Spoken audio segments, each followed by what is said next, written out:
Hi hello ನಮಸ್ತೆ friends, welcome back to my channel. ಎಲ್ಲರೂ ಹೇಗಿದ್ದೀರಾ? ಎಲ್ಲರೂ ಚೆನ್ನಾಗಿದ್ದಾರೆ ಅಂದ್ಕೊಂಡು ಇವತ್ತೊಂದು ಸ್ಪೆಷಲ್ ಸ್ವೀಟ್ ರೆಸಿಪಿನ ನಿಮ್ಮ ಮುಂದೆ ತಗೊಂಬಂದಿದ್ದೀನಿ.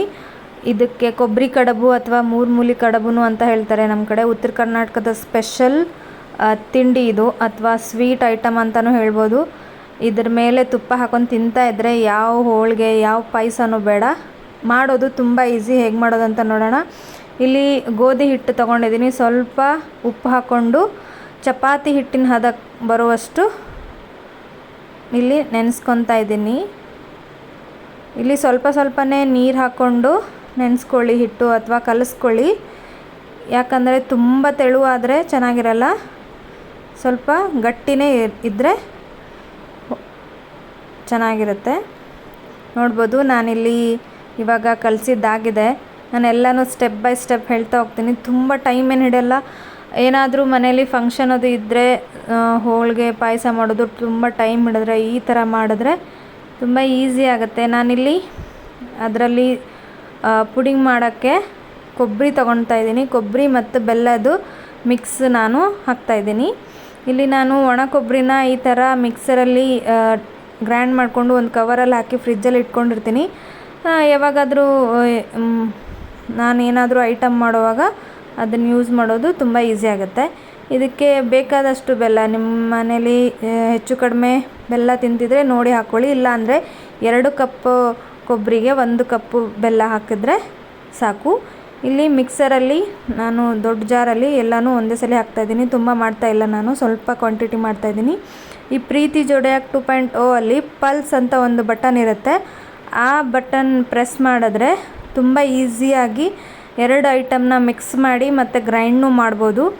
ಮಾಮೂಲಿ ಮಿಕ್ಸರಲ್ಲಿ ರಿವರ್ಸಬಲ್ ಹೊಡೆದ್ರೆ ಈ ಥರ ಆಗುತ್ತೆ. ನೋಡ್ಬೋದು ಇವಾಗ ನಮ್ಮ ಮಿಕ್ಸರ್ ರೆಡಿಯಾಗಿದೆ. 2 ಸೆಕೆಂಡು ಆಗಲಿಲ್ಲ, ಅಷ್ಟು ಬೇಗ ರೆಡಿ ಆಯಿತು. ಇದು ನೋಡ್ಬೋದು. ಇದಕ್ಕೆ ನೀವು ಏಲಕ್ಕಿ ಹಾಕೋಬೋದು, ಇಲ್ಲಾಂದರೆ ಬಿಡ್ಬೋದು, ಆಪ್ಷನಲ್ಲು. ಇವಾಗ ನಮ್ಮ ಹಿಟ್ಟು 10 ನಿಮಿಷ ನಾನು ಬಿಟ್ಟಿದ್ದೆ. ಇದು ಚೆನ್ನಾಗಿ ನೆನ್ಕೊಂಡಿದೆ. ಇದಕ್ಕೆ ಸ್ವಲ್ಪ ಹುಡಿ ಹಿಟ್ಟು ಹಾಕಿಬಿಟ್ಟು ಚೆನ್ನಾಗಿ ಮಿದಿಯೋಣ. ಹೀಗೆ ಚಪಾತಿ ಹಿಟ್ಟಿನ ಹದಕ್ಕೆ ಆದರೆ ಸಾಕು. ಹೀಗೆ ಸಣ್ಣ ಚಪಾತಿ ಆಗೋ ಗಾತ್ರದಲ್ಲಿ ಇಲ್ಲಿ ನಾನು ಹಿಟ್ಟನ್ನು ತಗೊತಾ ಇದ್ದೀನಿ. ಒಂದು ಉಳ್ಳೆ ಹಿಟ್ಟಿನಲ್ಲಿ 2 ಉಳ್ಳೆನ 2 ಮಾಡಿಕೊಂಡು ಅದರಲ್ಲಿ ನಾವು ಲಟ್ಟಿಸ್ಕೋಬೇಕು. ನೋಡ್ತಾ ಇರ್ಬೋದು, ನಾನು ತೋರಿಸ್ತಾ ಇದ್ದೇನೆ. ಚಿಕ್ಕ ಗ್ರೌಂಡ್ ಆಕಾರದಲ್ಲಿ ನೀವು ಲಟ್ಟಿಸ್ಕೊಳ್ಳಿ. ಪೂರಿ ಆಕಾರದಲ್ಲಿ. ಪೂರಿ ಮಾಡುವಾಗ ನೀವು ದಪ್ಪ ಮಾಡ್ತಿರಲ್ಲ, ಇದಕ್ಕೆ ತುಂಬ ದಪ್ಪ ಬೇಡ. ಒಂದು ಸ್ಲೈಟ್ಲಿ ಚಪಾತಿ ಅಷ್ಟು ತೆಳು ಇದ್ದರೆ ಸಾಕು. ನೋಡ್ಬೋದು ಇಲ್ಲಿ ನೀವು, ನಾನು ಎಲ್ಲನೂ ಮಾಡಿ ತೋರಿಸ್ತಾ ಇದ್ದೇನೆ ಒಂದೊಂದಾಗಿ. ಇದು ಮೋದಕನೂ ಇದೇ ರೀತಿ ಮಾಡ್ತಾರೆ. ಮೋದಕು ಮಾಡೋಕ್ಕೆ ತುಂಬ ಟೈಮ್ ತಗೊಳುತ್ತೆ. ಹಾಗಾಗಿ ಇದು ಮಾಡಿದ್ರೆ ತುಂಬ ಈಸಿಯಾಗುತ್ತೆ. ನೋಡ್ಬೋದು ನಾವು ಇವಾಗ ಫಿಲ್ಲಿಂಗ್ ಮಾಡ್ತಾ ಇದ್ದೀನಿ. ಫಿಲ್ಲಿಂಗ್ ಹೇಗೆ ಮಾಡೋದು, ಮೂಲಿ ಹೇಗೆ ತರಿಸೋದು ಅಂತ ತುಂಬ ಈಸಿ, ತುಂಬ ಕ್ವಿಕ್ಕಾಗುತ್ತೆ. ಹೀಗೆ ಒಂದು ಕಡೆಯದು ಮಡಚ್ಕೊಂಡು ಸೆಂಟ್ರಿಗೆ ನಿಲ್ಲಿಸ್ಬಿಡಿ. ಆಮೇಲೆ ಈ ಕಡೆಯದು ಸೆಂಟ್ರ್ ತೆಗೆದ್ಬಿಟ್ಟು ಆ ತುದಿಗೆ ಜೋಡಿಸಿದ್ರೆ ನಿಮ್ಮ ಮೂಲಿ ಕಡುಬು ಅಥವಾ ಕೊಬ್ಬರಿ ಕಡುಬು ರೆಡಿ ಆಗುತ್ತೆ. ಉತ್ತರ ಕರ್ನಾಟಕದಲ್ಲಿ ತುಂಬ ಸ್ಪೆಷಲಾಗಿ ಇದು ಅಂಟ್ಕೊಂಡಿಲ್ಲ ಅಂದರೆ ಸ್ವಲ್ಪ ಒಣ ಹಿಟ್ಟನ್ನು ತಗೊಂಡು ಈ ಮೂಲಿಗಳನ್ನು ಎಲ್ಲ ಜೋಡಿಸ್ಕೊಂಡ್ರೆ ನಿಮ್ಮ ಕಡುಬು ರೆಡಿ. ಇದು ತುಂಬ ಸ್ಪೆಷಲ್ ಐಟಮು ಕಡುಬು, ನಾರ್ತ್ ಕರ್ನಾಟಕ ಸೈಡು. ಯಾರಾದರೂ ನೆಂಟರು ಬಂದಾಗ ಅಥವಾ ಯಾವುದಾದ್ರೂ ಪೂಜೆ ಮಾಡುವಾಗ ನೈವೇದ್ಯಕ್ಕೆ ಇದನ್ನು ತುಂಬ ಮಾಡ್ತಾರೆ. ನೋಡ್ಬೋದು ನಾನು ಎಲ್ಲನೂ ನಿಮಗೆ ಫಿಲ್ ಮಾಡಿ ತೋರಿಸ್ತೀನಿ. ಒಂದೇ ತೋರಿಸಿದ್ರೆ ಗೊತ್ತಾಗಿಲ್ಲ ಅಂದರೆ ಅಂತ. ನೋಡ್ಬೋದು ಎಷ್ಟು ಕ್ವಿಕ್ಕಾಗಿ ಆಗ್ತಾಯಿದೆ. ತುಂಬ ಕಷ್ಟಪಡೋದೇನು ಬೇಡ. ನಿಮ್ಮ ಹತ್ರ ಏನಾದರೂ ಕರ್ಜಿಕಾಯಿ ಮಾಡುವಂಥ ಪ್ರೆಸ್ಸರ್ ಇತ್ತಂದರೂ ಅದರಲ್ಲೂ ನೀವು ಮಾಡ್ಕೋಬೋದು. ಆಕಾರ ಯಾವುದಾದ್ರೂ ಪರವಾಗಿಲ್ಲ, ಕಡುಬು ಮಾಡೋದು ಮೇನ್ ಅಲ್ವಾ. ಈ ಥರ ಒಂದು ಆಕಾರದಲ್ಲಿ ಮಾಡಿದ್ರೆ ತಿನ್ನೋವ್ರಿಗೂ ತುಂಬ ಚೆನ್ನಾಗಿರುತ್ತೆ, ವೆರೈಟಿ ಅನಿಸುತ್ತೆ.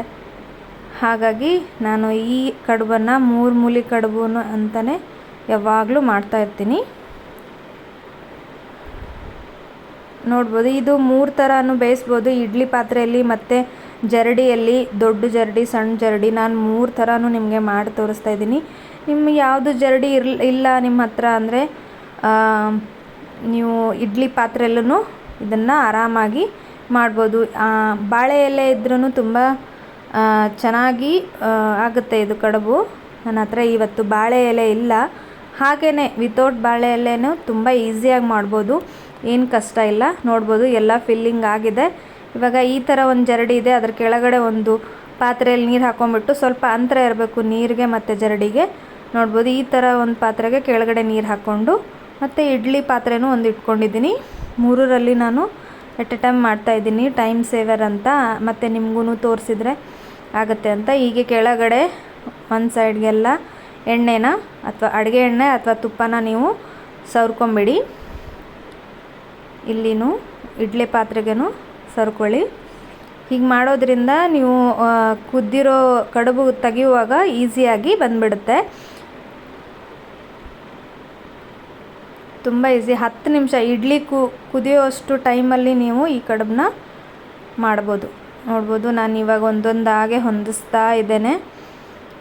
ಆಮೇಲೆ ಇದು ತುಪ್ಪದ ಜೊತೆನೇ ಒಳ್ಳೆ ಕಾಂಬಿನೇಷನ್ನು. ಈ ಥರದ್ದೇ ಖಾರ ಕಡುಬು ಬರುತ್ತೆ, ಅದು ನೆಕ್ಸ್ಟ್ ವಿಡಿಯೋದಲ್ಲಿ ನಾನು ನಿಮಗೆ ಮಾಡಿ ತೋರಿಸ್ತೇನೆ. ನೋಡ್ಬೋದು ನೀವು. ನನಗೆ ಕರೆಕ್ಟಾಗಿ ಈ 3 ಪಾತ್ರೆಯಲ್ಲಿ ನನಗೆ ಕರೆಕ್ಟಾಗಿ ನಾನು ಮಾಡಿರೋಂಥ ಕಡುಬು ಸೆಟ್ಟಾಗಿದೆ. ಇವಾಗ ಮುಚ್ಚಳ ಮುಚ್ಚಿಬಿಟ್ಟು 10 ನಿಮಿಷಗಳ ಕಾಲ ಕುದಿಸ್ಕೊಂಡ್ರೆ ನಮ್ಮ ಕಡುಬು ರೆಡಿ. 10 ನಿಮಿಷ ಆಗಿದೆ. ಇವಾಗ ಆರಾಮಾಗಿ ನೋಡಿ ಎಷ್ಟು ಈಸಿಯಾಗಿ ಬರ್ತಾಯಿದೆ ಕಡುಬು. ನಾವು ಕೆಳಗಡೆ ಎಣ್ಣೆ ಹಚ್ಕೊಂಡಿದ್ವಲ್ಲ, ಅದಕ್ಕೆ ಬೇಗ ಉದುರ್ತಾ ಇದೆ ನೋಡಿ. ಇವಾಗ ನಾನು ಸರ್ವ್ ಮಾಡ್ತಾಯಿದ್ದೀನಿ. ನಿಮಗೆ ನೋಡೋಕ್ಕೆ ಚೆನ್ನಾಗಿರಲಿ ಅಂತ ನಾನು ಇಲ್ಲಿ ಎಲೆ ತಟ್ಟೆಯಲ್ಲಿ ಹಾಕಿ ತೋರಿಸ್ತಾ ಇದ್ದೇನೆ. ಇದಕ್ಕೆ ಏನು ಬೇಡ ಮತ್ತು ಕ್ವಿಕ್ಕಾಗೂ ಆಗುತ್ತೆ. ಒಂದೇ ಒಂದು ಸ್ಪೂನು ತುಪ್ಪ ಹಾಕ್ಕೊಂಡು ಸವಿತಾ ಇದ್ದರೆ ವಾವ್, ಏನೂ ಬೇಡ. ನೋಡಿದ್ರಲ್ಲ ಹೇಗೆ ಅನ್ನಿಸ್ತು ಫ್ರೆಂಡ್ಸ್?